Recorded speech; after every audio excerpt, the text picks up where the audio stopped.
ఇక్కడ ఏ స్వార్థము లేకుండా పవన్ కళ్యాణ్ గారు వెంట నడవడానికి బలమైన క్యాడర్ సిద్ధంగా ఉంది. కానీ బలమైన లీడర్లు లేరు, తక్కువ పరిధిలో ఉన్నారు. 50 సీట్లు తీసుకొని 10 సీట్లు 25 సీట్లు కోల్పోయి 25 సీట్లతోటి ఓటు పర్సెంటేజ్ పాస్ పర్సెంటేజ్ తగ్గించుకొని తల ఉంచుకోవడం ఇంపార్టెంటా? తీసుకున్న టికెట్లు ఏవైనా సరే 100% స్ట్రైక్ రేట్తో గెలిచి పొత్తులో ఉన్న పార్టీని ప్రతిపక్షంగా ఉన్న పార్టీని భయపెట్టి ఇది మా దమ్మని చెప్పి చూయించుకోవడం ఇంపార్టెంటా? నాకు సంబంధించినంత వరకు తీసుకున్న ప్రతి సీటు అసెంబ్లీలో కూర్చోవాలని నేను 100% భావిస్తున్నాను. ఇప్పుడున్న టికెట్లే కాదు, ఇంకా కొన్ని వస్తాయి. వచ్చినా రాకపోయినా పవన్ కళ్యాణ్ గారు తీసుకునే నిర్ణయాన్ని శిరసావహిస్తూ 15 ఏళ్లుగా పోరాడుతున్నారు ఒక వర్గం. దాదాపు ప్రజారాజ్యం నుంచి పోరాడుతూనే ఉన్నారు. ఇప్పటివరకు ఎవరికి రెస్ట్ దొరకల పాపం. వాళ్ళకి రెస్ట్ ఇవ్వాలి, కొంతమందిని ఆర్థికంగా బలపరచాలి, కొంతమందిని రాజకీయంగా స్థిరపరచాలి, వీళ్ళ ద్వారా ఇంకొంతమందిని మళ్ళీ రాజకీయంగా ఆర్థికంగా బలపరుచుకోవాలి, స్టెప్ బై స్టెప్ ఎక్కుతూ రాజ్యాధికారం తెచ్చుకోవాలని చెప్పేసి నా నాయకుడు వేసిన దూరదృష్టి నాకు అర్థమవుతుంది. అర్థం అవ్వని వాళ్ళు ఎవరైనా ఉంటే పవన్ కళ్యాణ్ గారు అర్థం చేసుకోవడానికి ప్రయత్నించండి. పవన్ కళ్యాణ్ గారిని అనుసరించడం ఈజీ, అర్థం చేసుకోవడమే కష్టం. అర్థమైన వాళ్ళు ఎవరికి సందేహాలు రావు, సమస్యలు కూడా ఉండవు. అందరికీ నమస్కారం అండి. ముఖ్యంగా జన సైనికులకి, వీర మహిళలకి, జనసేనని ఆదరించేటటువంటి ప్రజలకి, అలాగే నాయకులకి, సింపథైజర్స్కి అందరికీ జన సైనికుడు పృథ్వీరాజు నమస్కారాలు. జరుగుతున్న పరిణామాలు చూసి చాలా కలత చెందాను. ఎందుకంటే మనం ఎంతో ప్రేమించి భుజం మీద మోసే జెండాను కూడా మీరు నేల మీద వేసి తొక్కటం, అలాగే మన ఫ్లెక్సీలు, మన అధినాయకుడు ఫ్లెక్సీలు కూడా మీరు తగలబెట్టడం, పరుషమైన పదజాలాన్ని వాడటం నిజంగా జన సైనికుడిగా తీవ్రమైనటువంటి మనోవేదనని, నా బాధని మీకు తెలియజేస్తున్నాను. పవన్ కళ్యాణ్ గారు 24 సీట్లకి పరిమితం అయిపోయారు.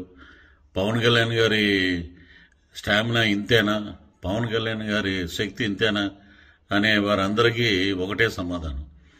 పవన్ కళ్యాణ్ గారు ఒక పార్టీ అధ్యక్షుడిగా ఏం చేయాలో, ఎలా చేయాలో, రాష్ట్రాన్ని ఏ రకంగా మీ అందరికీ ఒక సామాజిక న్యాయం చేయాలి, అందరినీ అసెంబ్లీలో చూడాలి, అందరినీ మంత్రులుగా చూడాలి, రాజ్యాధికారంలో మీరు కూడా పాలు పంచుకోవాలని ఒక మంచి ఉద్దేశంతో వారు పార్టీని పెట్టడం జరిగింది.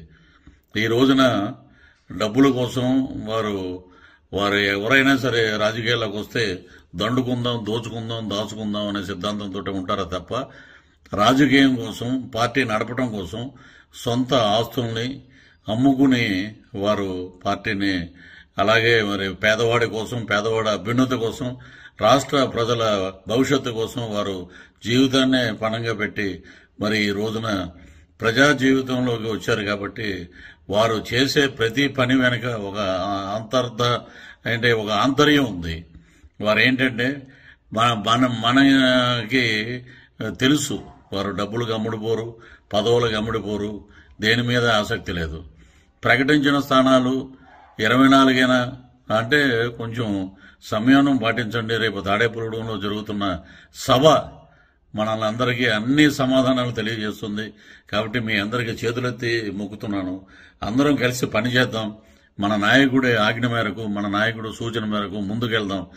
జనసేనని రేపు రానున్న రోజుల్లో ప్రజాధికారానికి దగ్గరగా, రాజ్యాధికారానికి దగ్గరగా మనం 2024లో మన కూటమి అద్భుతమైన ప్రభుత్వాన్ని ఏర్పాటు చేసి మన హక్కులు మనం సాధించుకుందామని చెప్పి ఈ సందర్భంగా మీ అందరికీ తెలియజేస్తున్నాను. అలాగే మనం ఇప్పుడు సోషల్ మీడియా వేదికగా కొన్ని వైసీపీ కుక్కలు మురుగుతున్నాయి. అలాగే చాలా మంది మాట్లాడుతున్నారు పవన్ కళ్యాణ్ గారి గురించి కానీ, వారి వ్యక్తిగత జీవితం గురించి కానీ. వారి మాటల్ని మనం పట్టించుకోకుండా ఆ కుక్కలు అలాగా మురుగుతూనే ఉంటాయి.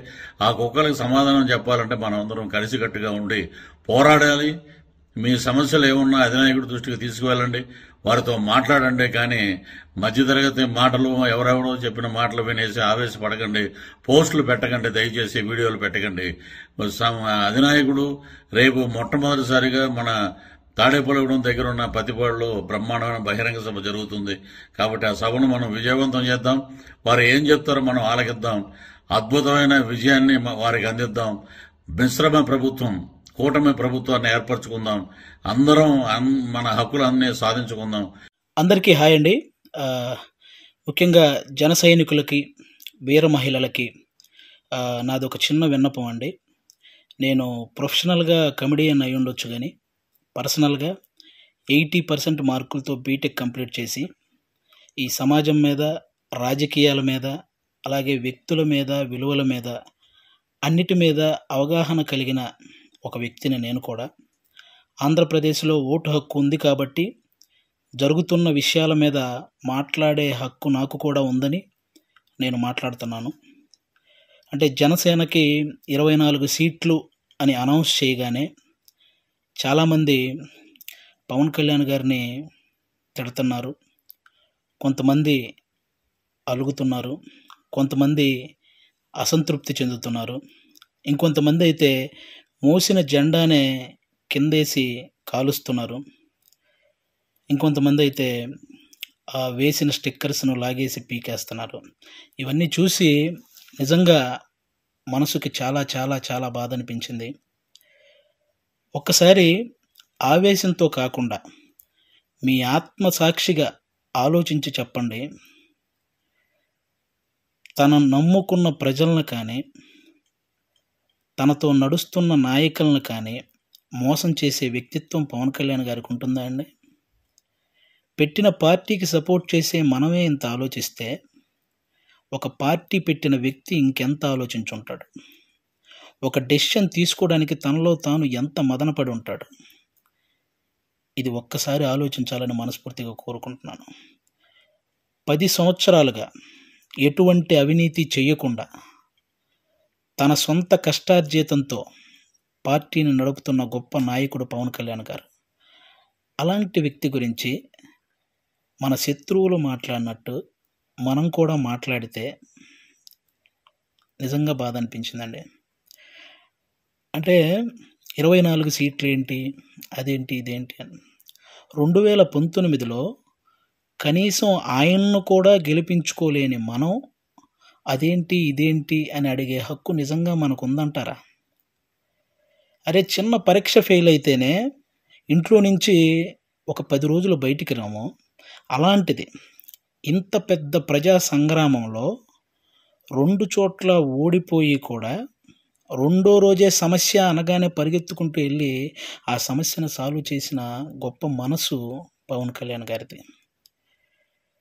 తన పిల్లల కోసం బ్యాంకులో దాచిన డబ్బును కూడా తీసి కౌలు రైతుల కష్టాలు తీర్చిన పవన్ కళ్యాణ్ గారి గురించా మనం ఇలాంటివన్నీ మాట్లాడేది?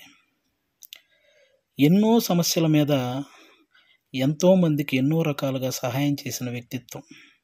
ఇప్పుడు ఆపరేషన్ లేకుండానే మోకాళ్లకు ప్లాస్మా ట్రీట్మెంట్. మీ ఆర్థోపెడిక్ సమస్యలన్నిటికీ రోబోటిక్ టెక్నాలజీ ద్వారా తక్కువ ఖర్చుతో శాశ్వత పరిష్కారం. ఫ్రీ కన్సల్టేషన్, ప్రతి ట్రీట్మెంట్ పై 20% డిస్కౌంట్. ఈ ఆఫర్ కొద్ది రోజులు మాత్రమే. త్వరపడండి. V9 hospitals 9281465842.